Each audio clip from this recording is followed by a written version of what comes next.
Hello again, my name is Michael S. Garner, and I do comic book related movies, TV shows, and comic book kind of reviews, just reactions and stuff like that to stuff going on. And and I'm a little bit beside myself right now because I watched Wonder Woman 84 the day that it premiered because I've been waiting so long for it. And I don't know if I like it or not. I really don't. I'm, lack of a better word, indifferent, probably. I'm, I don't know. I really don't know. There are things I enjoy about it, and there are things I go, why the hell? And I'm a full disclaimer. I'm a big DC person. If you haven't noticed, especially a big Superman person. But I kind of get a little bit, I guess I'm kind of a little bit upset right now because I always want DC to do well in the movies because they've succeeded in every other area as far as their characters are concerned. TV, animation especially. They've done a lot. And they have done great movies prior to these past like 10, 15 years, like with Superman, Christopher Reeves, Batman, the original one. There's been so many DC properties that have done well, but it's just them in the past like 15 years or so, ever since the Marvel giant came up and made all these movies that people like and I think are good, but most of them mediocre, but that's just me. That's just me. This is just my opinion. And I feel bad because I know that this is going to be another divisive movie. I don't hate this movie by any stretch of the word. It did get me. Yeah, I'm going to tell you right now, it did get me in the feels. Let's put it that way. I felt things when I saw certain things in this movie. It's just, I knew when watching it that it was going to be another divisive DC comic book movie. And case in point is, well, when I did a previous video, which was about my fears of Wonder Woman 84. I was hoping they didn't do certain things like, you can see my previous video. It's a couple videos back where I talk about Wonder Woman 84 and the fear of what it might possibly be. Those fears actually didn't come to fruition. Those specific fears. But other ones came. Other different ones when I was watching this movie. And it wasn't that I didn't like them. It was the fact that I knew that people would be thrown off and hate it. And as I said, case in point is, I said the Rotten Tomatoes score made me less fearful because the Rotten Tomatoes score at the time was like 81%, and I posted it on here. And not that Rotten Tomatoes is the end-all be-all, but it does have the audience score and all that stuff too. I don't know how the hell they're doing that when they're watching it at home on TV. But they have the audience score and the Rotten Tomatoes score. And it was at 80-something percent, 81%. I'll put it up here. At the time, when I did that video. And since people have been able to watch it on HBO Max and see it in whatever theaters are open, it just went down to the 60s. And I'm like, holy crap. It dropped almost 20 points. Audience score is still remaining up there in the 70s, which is good. But still, I'm like, oh my God, again. It happens every freaking time. But whatever. I'm going to go into it. And I'm just making this a spoiler discussion because originally I was going to do a non-spoiler. I had everything written out. I'm like, okay, this will be my non-spoiler. But I wrote the spoiler review first. And after I was looking at it, I'm like, why do the non-spoiler? Why? What's the point? You basically see what happens on the commercials and everything like that. Is basically what's in the movie. So I'm just going to go right to spoilers. This is my thoughts on Wonder Woman 84. Like I said, love DC. Love their characters. Love Superman. Okay, here we go. The opening scene, I thought that they actually, because I've seen a lot of reviews on this and stuff. I try to ignore them, but I did see a lot of reviews. And a lot of people didn't understand or they didn't see the point in the opening scene. They thought it was good, and they thought it would hold ground throughout the whole thing. But I thought that the opening scene actually established a lot. The obvious thing that established the gold armor, which I don't think should be in this movie. But established the gold armor, and what else did it establish? It established how the Amazons use the whip, use the lasso. That was just a very flat out point there. It was like, Look at them. They're using a lasso. They're jumping on things. They're doing the Spider-Man thing. Wonder Woman existed way before Spider-Man, but because of the movies, that's just how this has to go. But yeah, they're doing the whip thing, and they're swinging everywhere and everything like that. And, that's how Diana saw. That's what Diana saw with the Amazons and everything like that. So that's why she knows how to use the magic lasso so good. So well. God, I can't even talk anymore. Okay, so that was established, the golden arm of that. And also, the point about not cheating to get somewhere. We may not all agree with this, but I agree with it. I'm like one of those people, I just can't stand, I'd rather lose than cheat. And that's the thing. And making a wish and bypassing everything, the work to do it, in a way is kind of cheating. And that was what I got from it. So those three things it established. And I thought that it did a good job of that. And it was nice seeing Robin right back because she died in the first movie, which she shouldn't have. And it was nice seeing Connie Nielsen as the mother. And nice seeing all the Amazons in the background. Loved it. That's all. The opening scene was cute and good. When they originally announced, years ago, that they were going to make Wonder Woman 2 and it was going to be set place in the 80s, I was annoyed.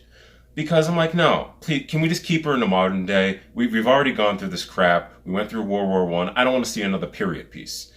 Wonder Woman in a period piece. But then I kind of opened up my mind a bit. I'm like, it's okay. Let them do what they want because then it can just go through a past story. Then they can do whatever they want when they finally get to the modern day. And hopefully that will be in a third movie. Please let there be a third movie.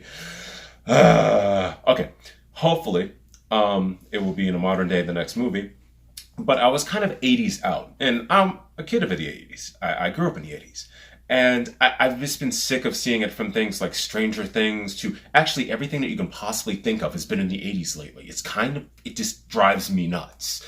And not that there's a inauthentic thing going on there when they actually make these movies look like the 80s, but it's just kind of getting annoying. It's like, I don't want to do it anymore. And I said Wonder Woman will hopefully be that last movie in the 80s, and I'll try to accept it. I didn't have to try to accept it, believe it or not.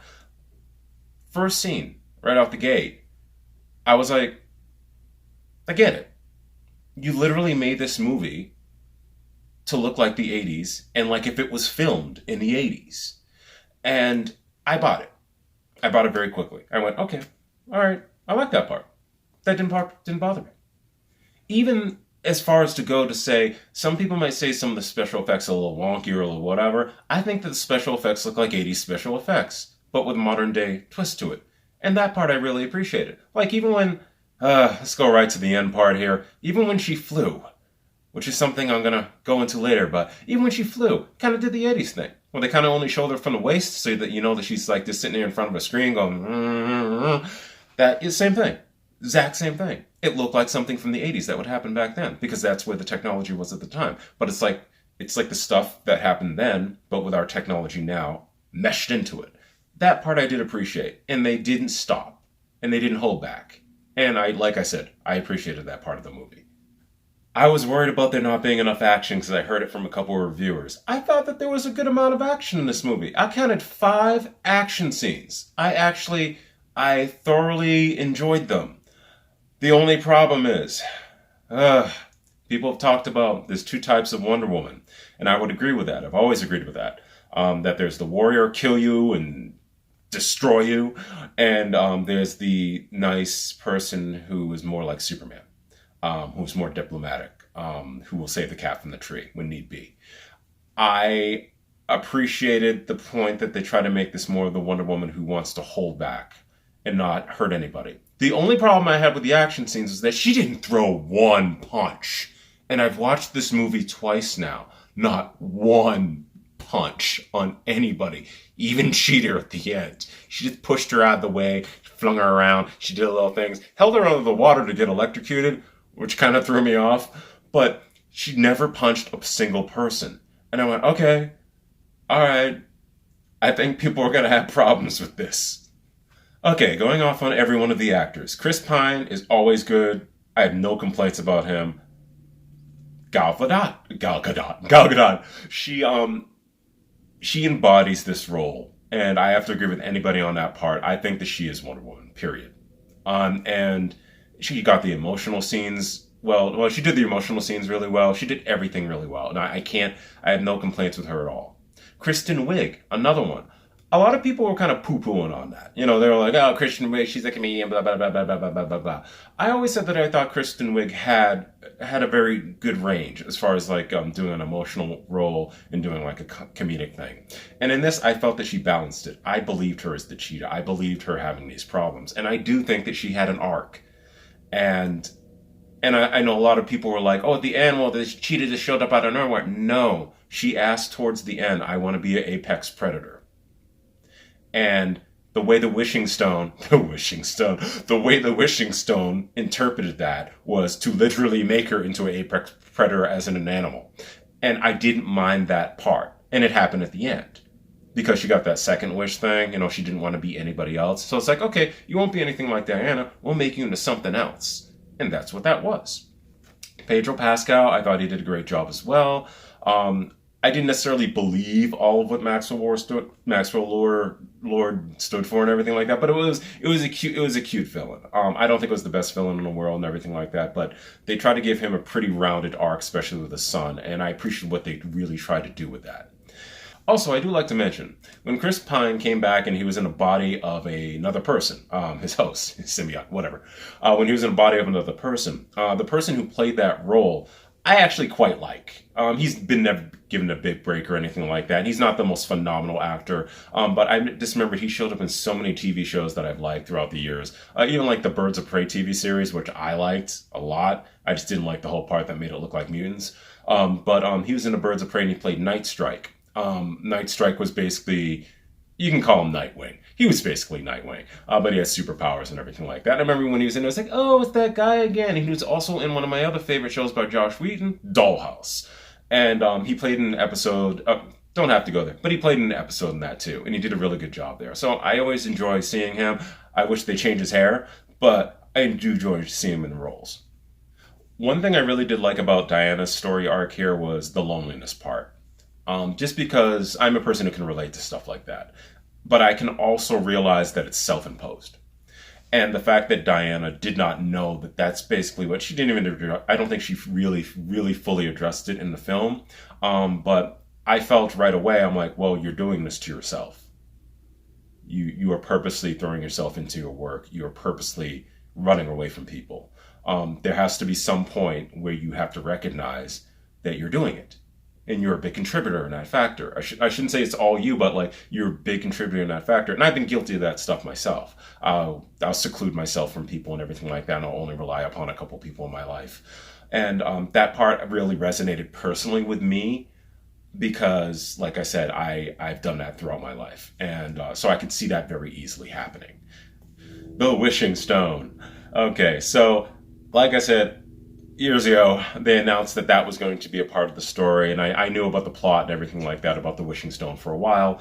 And I said to myself, I don't like that idea. I'm like, please don't do that. But I've seen stuff like that, and we've all seen stuff like that. Just think, you've seen it so many times. We've seen stuff like that done before, and we've seen it done well, and we've seen it done badly. I can't say that I think it was done that well in this movie, only because I don't believe it's not a part of the rules of the Wishing Stone. But when Maxwell Lord became the Wishing Stone, that's when the rules kind of got foggy to me. I'm like, what? You give a wish and then you can take a wish and then it's gonna break down your body. All this stuff, it just didn't make any sense to me. That part didn't make. I was like, okay, I don't get that. And I try to make sense out of it after I watch the movie. I'm like, wait, you can kind of think of it this way. Okay, so he gives you your wish, but like if it was the stone, you have a consequence of that. So the consequence is him taking something from you. So that's what he was doing. That's how I made it logical. I believe that's bullshit, but still, that's what I think the logic was behind that, in my opinion. Oh, Wonder Woman. One of the scenes, following the scene where Diana could not break that lock, when she couldn't break that lock, when they were trying to get down into, I don't know where the hell they're going, when they were trying to get down there, when she was just struggling to break that lock, I'm like, wait a second. I already witnessed an action scene with her already. And in that action scene, she was in a mall, which was all fine and dandy. Whatever, it was just a mall scene. I thought it was a cute way to introduce Wonder Woman in this new world. No punches, by the way. She punched no one. She kicked somebody, but he just flew up in the air funnily and she grabbed him. She didn't punch him. Okay. When she struggled with that lock, I went, are we depowering her? No. No. No. No. No depowering Wonder Woman. None of that stupid trope to make it easy. No, I hate it. Like, it's one thing with Superman, like, there are certain... I'm not going to go into it. Even the animated series, they depowered Superman because it's easier to tell a story if the person's not as powerful. Actually, you know what you can do? So many things you can do, like they've done with Superman for years. It could be a psychological thing. It could be a person that holds and demands things from you. There's so many different things that you can do with a superhero, even if they're at that power level. It doesn't have to be, oh, they're so strong so they can do anything. No, you can do a lot of things. So that's the first thing I thought when I saw her grab that damn lock. I'm like, are you kidding me? You're going to depower her? And then, when they had that scene where they're going after Maxwell Lord and all these trucks because he took the Saudi emperor or whatever and took all of his men and everything like that, whatever that crap meant. When that whole scene was happening, I kept going, she's struggling a little bit. I'm like, oh, no. Is this her power level? But then when she got shot was when it set me. I went, what? What?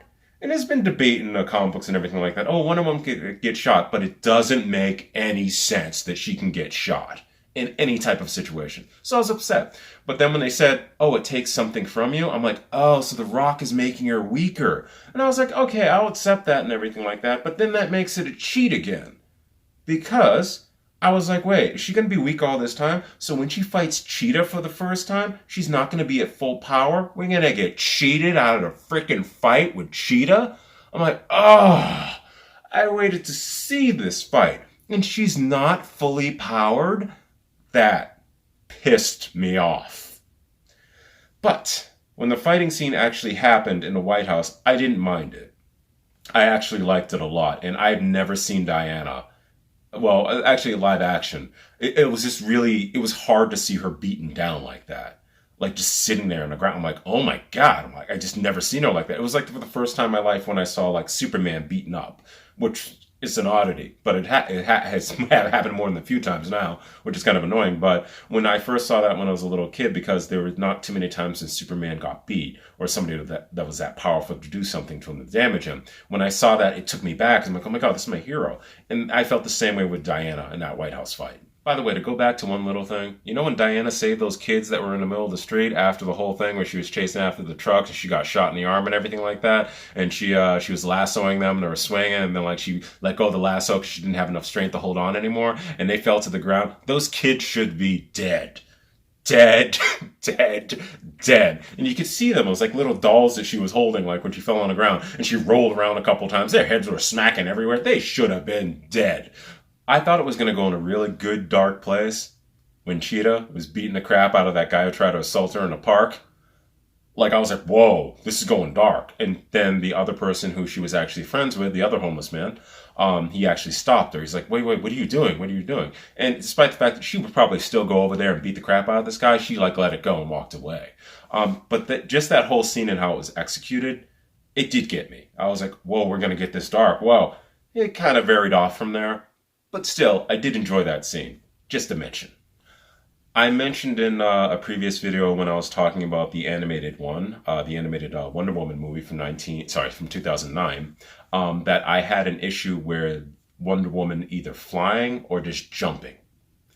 And I always go back and forth with it depending upon what type of story you're telling with Wonder Woman. And I cited some things in that video, the Superman Wonder Woman comic book, which addressed it, and a couple other places where it was addressed. And it was kind of funny that then it happens in this movie, because that was one scene that did give me, kind of got me choked up when I realized that she wasn't falling and she was flying. And I was like, we're going to do this? We're really going to do this? We're going to make her fly? That's a significant thing. That changes everything.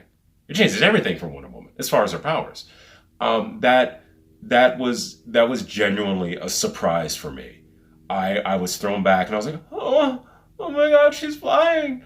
It was just, It did take me back because that's just been like I said, it's been a thing of contention with the Wonder Woman character and her powers, and at what point in time we were in the Wonder Woman mythology and everything like that, in the comic books and everything like that. So to see her fly like that and how they did it, I didn't like the fact that she did the Superman thing. That kind of annoyed me. Every single time she pulled that hand up, I was like, please put that damn hand down. But, be your own person. Flying like that's fine. But that did throw me off, and I liked it. And I like the fact she struggled and she found her way to fly, and the fact that Steve Trevor was her inspiration to do that. What he said mattered. What he said actually helped her in realizing this ability, whether it be subconscious or not. I was going to comment on the end of the movie, but honestly, I just thought that the end of the movie didn't make any sense whatsoever. I tried. Like I said, I just watched it a second time, and I was like, oh, okay, all right. So the lasso went around his foot. She somehow got it there. I don't know how she made it crawl on the ground. Just crawled right on the ground to his foot. And it wrapped around. And then she had to tell the truths to him so that he would tell the truths to the world to get them to say no to revoke, to take back. I don't know what the fuck happened. Honestly, I'm sorry. I don't know.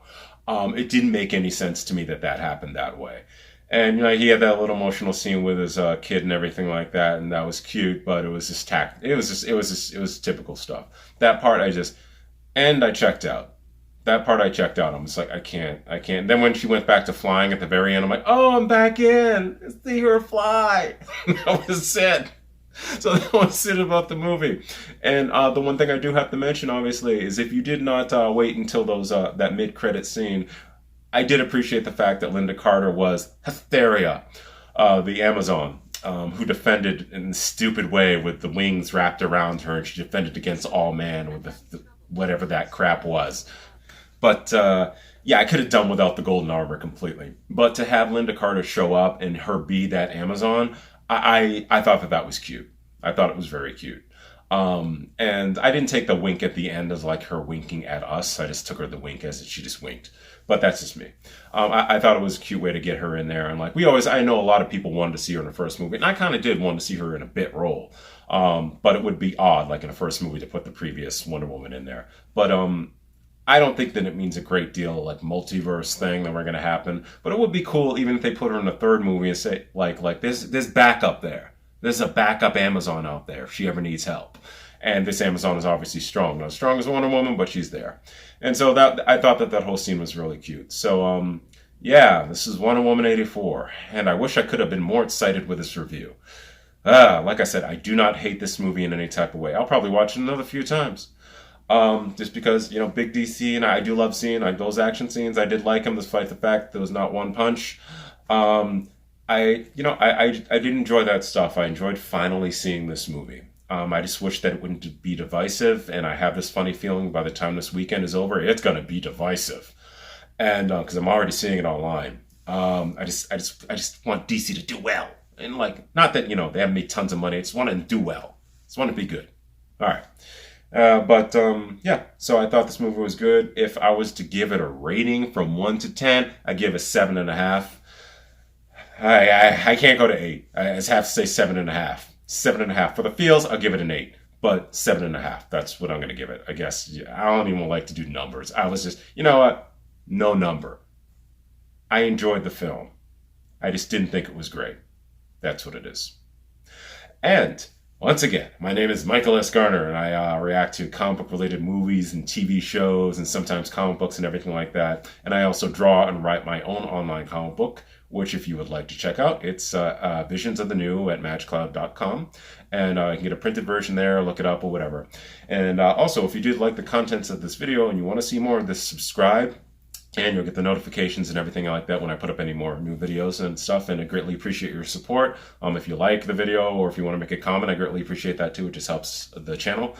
And until next time, I hope you have a great weekend and I hope you had a good holiday.